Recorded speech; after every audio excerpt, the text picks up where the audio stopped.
평화의 도성 예루살렘에 폭도의 반란이 일어났습니다. 죽이고 방화하고 부수고 무법천지가 됐습니다. 이러한 그 무법천지의 예루살렘을 보면서 다윗 왕이 가장 가슴 아팠던 건 뭐냐면은 이번 이 반란의 주역들이 누구냐면 아주 가까운 사람들이에요. 친한 친구들이었어요.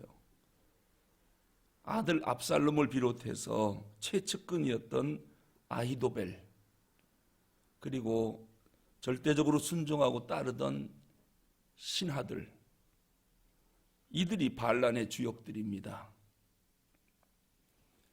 외부에 적이 쳐들어온다면 성문을 닫고 단합해서 물리치면 이렇게 큰 피해는 당하지 않는데, 아니 그렇게 최측근에서 충성하던 아히도벨을 비롯한 신하들이 이렇게 등을 돌리고 반란을 일으킬 줄은 상상도 못했지요.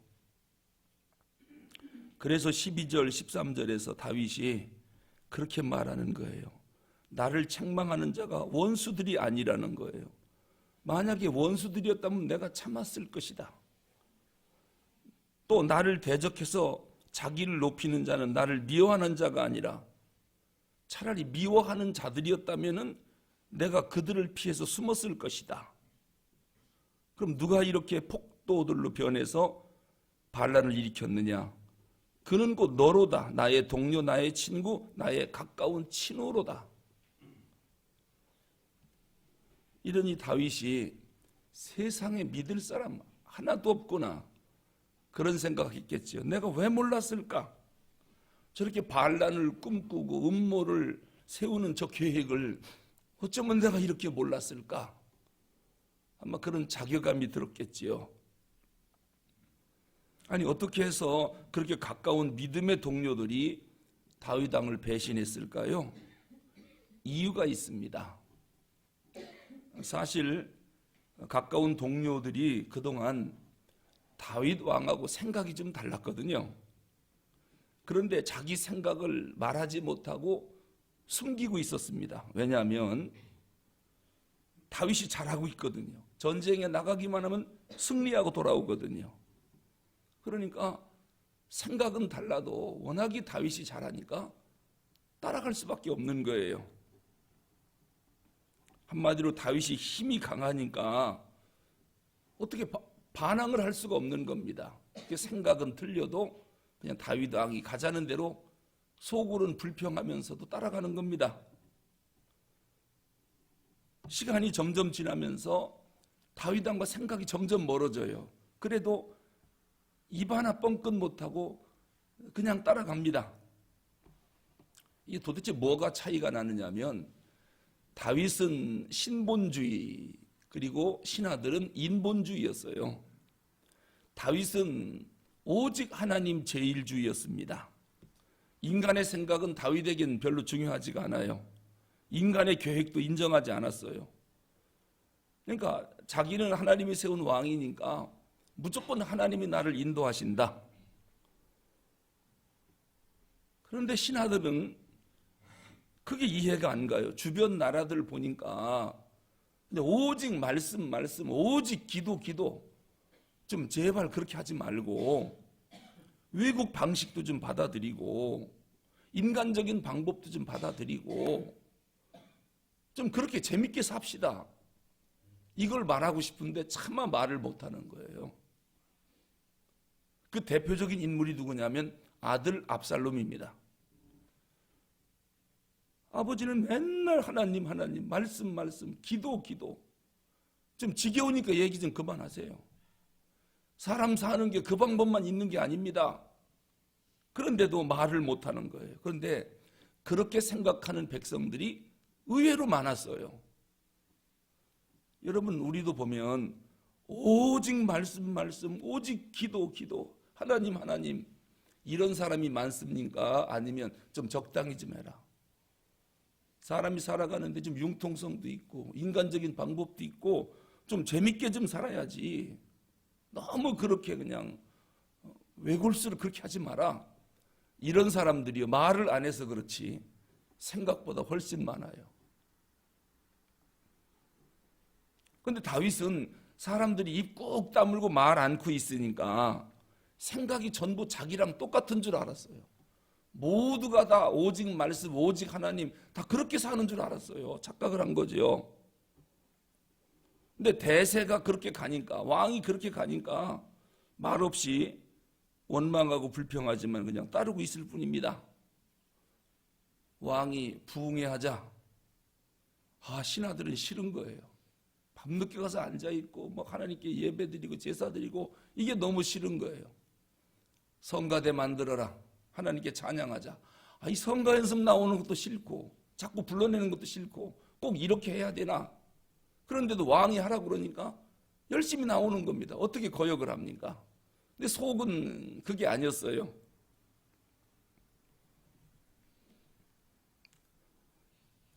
이럴 때 다윗이 어떻게 써야 되느냐면요, 말씀의 능력에 대해서 하나님의 진리를 그들이 제대로 깨달을 수 있도록 철저하게 교육을 시켰어야 돼요. 내가 왜 오직 말씀, 오직 하나님 이렇게 말하는지, 내가 어떤 경험하에서 이렇게 하는지를 알려줬어야 돼요. 그래서 백성들도 그렇구나 하고 믿고 따라오도록 그렇게 만들었어야 되는데 그걸 안 한 겁니다. 그러다가 드디어 그들에게 결정적인 기회가 온 거예요. 다윗의 허점을 본 겁니다. 다윗이 처음부터 끝까지 진리대로 정직하게 바르게 갔으면은, 빈틈을 안 보였으면은 이런 일이 안 생겼을 거예요. 그런데 왕이 오직 말씀, 하나님 막 정직, 성실 이거 부르짖다가 밧세바를 몰래 범하는 거예요. 그리고 우리아를 전쟁터에 보내서 간접 살인을 저지르는 거예요. 이거 말하고 행동이 틀리잖아요. 드디어 건수를 잡은 겁니다. 또 압살롬, 암논이 다말을 범했을 때 자기 아들이라고 덮어줬어요, 죄를. 압살롬이 암논을 살인했을 때도 아들들에게 죄를 묻지 않았어요. 그러니까 백성들이 무슨 생각하느냐, 왕은 말은 저렇게 해도 속으로는 몰래 죄를 짓는구나. 그럼 그 다음부터는 리더십이 습니까 안 습니까? 이젠 끝난 거지요. 여러분, 교회도 마찬가지입니다. 모든 성도들이 생각이 다 똑같다, 그럴 리가 없습니다. 그럼 왜 다 따라올까? 반대할 여지가 없어요. 일단은 고개를 숙이고 어떻게 하는가 보자 관망하는 사람들이 상당히 많습니다. 이럴 때 리더들, 지도자들은 정직하게, 성실하게 끝까지 진리대로 반듯하게 가야 됩니다. 허점을 보이면 안 됩니다. 그런데 그렇게 해놓고 나서 지도자들이 몰래 죄를 짓고 이런 허점들이 드러나면 그 다음부터는 성도들이 그 지도자들을 안 따릅니다. 어느 교회에서 문제가 발생했는데요, 무슨 일이 있었느냐면은 당회원들이 단합대회를 가졌답니다. 그런데 그 목사님은 좀 개방적인 목사님이라 밖에 나가서 그 삼계탕을 먹는데 그 인삼주가 좀 나왔나 봐요. 반주로 먹으라고. 그 의식적으로 그렇게 주는 데가 있는가 봐요. 그러니까 목사님이, 자, 장로님들 우리 이거 준 거 아까우니까 자, 우리 건배합시다. 그리고 다 따라주고 같이 건배했다는 거예요. 그런데 거기 있는 당회원들이 모두 먹었으니까 공범 아닙니까? 그러면은 그냥 먹고 음식으로 생각하고 말았으면 좋은데, 그 중에 누군가가 가서 발설을 한 거, 어떻게 발설했느냐, 다른 어떤 모임, 교회 모임에 가서 또 그런 상황이 있을 때 이거 먹으면 안 된다 이렇게 해야 되는데, 그 장로님이 뭐 담임 목사님하고 우리도 먹었는데 이렇게 된 거예요. 그러다 보니까 교회가 완전히 술판이 된 겁니다. 막을 길이 없습니다. 왜요? 목사님과 장로님들이 앞장서서 그렇게 했다는데 뭐 병신도들이야 말할 것도 없죠. 리더십이 안 서는. 그래서 교회 안에 큰 문제가 생겼는데 이거 막을 길이 없는 거예요. 왜냐하면 그렇지 않아도 그동안에 몰래 좀 술을 먹고 싶었거든요. 그런데 앞에서는 꼼짝 못하고 있었는데 이게 무너지니까 이제는 뭐 교인들이 모이면 술판이 되는 거예요. 지도자가 만약에 몰래 숨어서 죄를 지은 사실이 들통난다, 이러면 이제 교회는 무너지는 겁니다. 또는 아주 강한 카리스마로 교회를 이끌어가다가 이제 은퇴하고 물러가고 세대 교체가 된다, 그러면은 분란이 일어날 가능성이 상당히 많아요. 그동안에 꾹 참고 있었거든요. 드디어 이제 자기 목소리가 나오는 것이지요.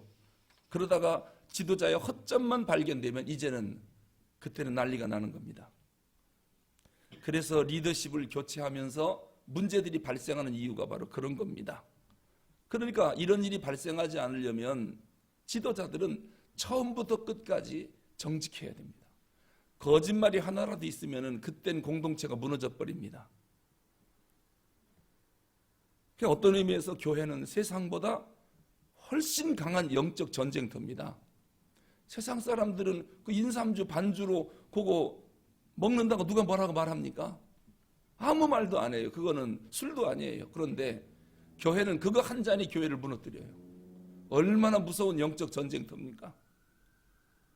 잠시라도 방심을 하면 교회가 큰 시험에 빠집니다. 자, 그런 일이 발생하면 어떻게 해결할까? 오늘 다윗이 지금 그런 문제가 발생했거든요. 오직 말씀, 하나님 막 혼자 경건하고 거룩한 거 다 부르짖다가 어떻게 몰래 신하의 아내를 뺐습니까?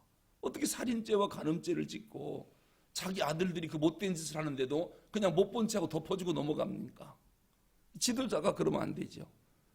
지도자는 자기에게 윤리와 도덕적인 잣대가 훨씬 강해야 됩니다. 평신도들은 그래도 당회원들은 절대로 그러면 안 되죠. 왜? 지도자거든요. 리더들이거든요. 윤리의 잣대가 훨씬 강해야 됩니다. 근데 다윗이 그게 무너지니까 처절하게 하나님 앞에 회개합니다. 지가 잘못했습니다. 하나님 앞에 엎드려 기도하는 것 이외에는 이 문제를 해결할 길이 없습니다. 그래서 사람들이 이성을 되찾고 이제는 그 정당한 권위에 복종할 마음이 생겨야 되는데 복종할 마음이 안 생기면 이 혼란은 수습되지 않습니다. 왜냐? 이제 다윗 왕이 자 모두 하나님께 예배하자라고 할 때 백성들이 예 알았습니다 하고 그 권위가 인정되고 모두 복종해야 이 혼란이 수습되는데 한 번 무너지면요 우리 다 하나님께 예배드리러 다 나와라 제사 드리자 백성들이 나오겠습니까? 이럴 때 중요한 것은 하나님의 백성들에게 건전한 상식이 회복되는 겁니다. 왜냐하면 상식적으로 생각해서 이야기가 통해야 되거든요. 건전한 상식이 안 통하면 그 공동체는 상당히 어려워집니다. 왜 어려워지느냐? 서로가 분쟁돼서 싸우면요 서로가 사탄이라고 공격을 해요. 서로가 하나님의 뜻이라고 강조하기 때문에 이게 해결이 안 되는 겁니다. 둘 다 상식이 통하면 서로 만나서 이야기하면 옳고 그름을 서로 대화를 통해서 해결하면 되는데 이게 상식이 안 통하니까 너는 무조건 사탄, 아니야 네가 사탄, 이게 해결이 안 되는 겁니다. 그래서 판사가 제일 힘들어하는 게 목사님과 스님들 재판할 때래요. 스님도 이게 보통 힘든 게 아니랍니다. 왜냐하면 종교적 신념이 있기 때문에 이 목사님들은 자기가 하나님 앞에 기도하고 나왔답니다. 하나님의 뜻이랍니다. 이렇게 상식이 안 통하면 문제 해결이 되겠습니까? 안 되죠. 이게 너무도 많은 교회들이 이런 분쟁을 경험하고 있는 이유가 바로 그런 겁니다. 이게 다 원인이 뭐냐면은 그동안 건강한 교회 같았는데 건강하지 못했어요. 영적 부실공사였어요. 건물은 크게 올라갔는데 기초가 안 된 거예요. 그러니까 와르르 무너져 버리는 겁니다. 이 영적인 기초공사가 안 되기 때문에 비싼 대가를 치르고 있는 것이지요. 오늘 시편 55편 바로 그 상황을 우리에게 알려주고 있고, 이 시의 후반부는 어떻게 되어 있느냐, 이제 이 문제 해결해야 될 거 아닙니까? 이 반란군 어떻게 합니까? 다시 다윗이 리더십을 발휘해서 나라를 더 견고하게 세워야 되는데 말을 안 듣습니다. 백성들이 명령이 통하지 않습니다. 상식도 안 통합니다. 어떻게 다시 회복시키느냐? 다윗이 하나님 앞에 처절하게 회개합니다. 그리고 악한 자들에 대해서는 다윗이 어떻게 기도하는가? 그게 16절과 22절입니다. 자, 16절 읽어보겠습니다. 시작. 나는 하나님께 부르짖으리니 여호와께서 나를 구원하시리로다. 22절입니다. 내 짐을 여호와께 맡기라. 그가 너를 붙드시고 의인의 요동함을 영원히 허락하지 아니하시리로다. 이 문제 해결은 하나님께 있다는 것을 다윗이 안 거지요. 이거는 내 힘으로는 해결이 안 된다. 하나님께 이 문제 해결의 열쇠가 있다. 왜냐하면 하나님이 다시 은혜를 회복시켜줘야 사람들 마음속에 일어나는 저 광기, 저거를 죽일 수가 있거든요. 그래서 하나님이 은혜로 사람들의 마음을 바꿔주기 전에는 이 문제가 해결이 안 되는 겁니다. 그리고 다윗이 반역자들에 대해서 저주하는 기도를 하나님 앞에 드려요. 왜냐하면 지금 자기 왕을 배신한 거 그것만 있는 게 아니라 저 반역자들은 진리의 끈을 끊어버린 자예요. 그리고 하나님을 배반한 자고 예루살렘을 짓밟은 자들이고 하나님의 도성을 유린시킨 사람들이에요. 다윗 왕 하나만 힘들게 한 게 아니라 하나님의 거룩한 도성을 쑥밭으로 만든 자들이에요. 그래서 용서받을 수 없다. 그래서 다윗이 저 폭도들은 하나님 처리해 주세요. 그 기도가 23절입니다. 23절 읽어볼까요? 하나님이여 주께서 그들로 파멸의 웅덩이에 빠지게 하시리이다. 피를 흘리게 하며 속이는 자들은 그들의 날이 반도 살지 못할 것이나 나는 주를 의지하리이다. 하나님, 주님께서 저 폭도들을 파멸의 웅덩이에 빠뜨려 주십시오. 피를 흘리게 한 사람들, 거짓말로 음해하고 속인 사람들, 그들은 그들의 날에 반도 살지 못하게 해주세요. 이 말이 뭡니까? 빨리 다 죽게 해달라는 거예요. 이 저주기도 아니겠습니까? 왜냐? 거룩한 성 예루살렘을 유린시킨 사람이, 하나님의 도성을, 설령 다윗이 잘못했지만은 다윗 때문에 너무 큰 피해를 입힌 거예요. 이런 일이 사실 일어나면 안 되거든요. 교회 안에도 이런 일이 일어나면 안 되는데 이런 혼란을 통해서 너무도 많은 믿음이 약한 어린 영혼들이 실족을 했어요. 너무도 많은 사람들이 교회를 떠나고 하나님에 대해서 실망을 한 거예요. 다윗 하나 때문에 백성들이 너무 큰 실망을 하고 하나님을 버린 거예요. 믿음 약한 사람들이. 자, 이거 누가 책임져야 됩니까? 이 사람들이 다시 하나님을 신뢰하고 돌아와야 되는데 누가 책임질 겁니까? 그래, 지도자들은요, 그래서 항상 조심해야 돼요. 지도자 하나의 문제가 아니라 지도자에게 믿음 약한 수많은 성도들이 딸려 있어요. 저 사람들을 실족해서 영원히 하나님을 떠나게 만들 수 있는 사람이 지도자거든요. 그래서 지도자는 어떻게 하든지 모든 것을 공평하고 정직하게 해서 악한 마귀가 틈타게 하면 안 돼요. 외부의 적, 이것도 중요하지만 늘 깨어 기도하면서 내부의 적, 이것을 잘 지켜야 돼요. 특히 자기 마음속에 일어나는 잘못된 생각들, 이러한 것들이 겉으로 나타나지 않도록 계속 기도해서 자기를 쳐서 죽여야 됩니다. 그렇지 않으면 그 지도자 한 사람 때문에 완전 쑥밭이 되고 거룩한 성 예루살렘이 핏빛으로 물들고 수많은 사람이 상처를 받고 하나님을 버리고 떠나고 다시는 회복되지 못할 곳으로 추락하게 되거든요. 지금 다윗이 시편 55편을 쓰면서 너무너무 가슴 아픈 거예요. 내가 왕으로서 왜 이런 짓을 했을까? 왜 그랬을까? 하나님 앞에 처절하게 눈물을 흘리면서 회개하며 이 시를 쓰면서 이 거룩한 성 예루살렘을 한 번만 다시 회복시켜 주세요. 다윗이 이렇게 회개 기도하고 하나님이 이제 은혜를 베푸셨지요. 예루살렘을 다시 회복시켜 줬어요. 그리고 다윗은 그 이후로 2번 다시 죄를 범하지 않습니다. 이게 회개 기도입니다. 회개 기도는 하나님 잘못했습니다 하고 하나님 은혜를 줘서 해결해 주면 또 못된 짓을 하는 거, 이건 회개가 아니죠. 한 번 회개하면 다시는 똑같은 죄를 범하면 안 되거든요. 다윗이 밧세바를 범하고 이러한 못된 짓을 2번 다시 하지 않습니다. 그래서 다윗의 기도는 진짜 회개 기도였구나. 그래서 하나님의 은혜를 베풀었구나 라고 하는 것을 알 수 있죠. 기도하겠습니다. 하나님 아버지, 시편 55편을 읽으면서 지도자들, 특히 교회의 리더들이 어떻게 공동체를 이끌어가야 하는지 다윗을 통해서 저희들이 교훈을 얻습니다.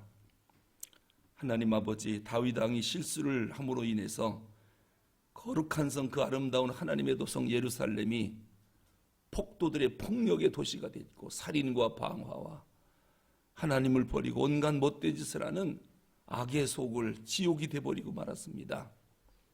하나님, 어찌 이렇게 거룩한 성이 이렇게 추락할 수가 있습니까?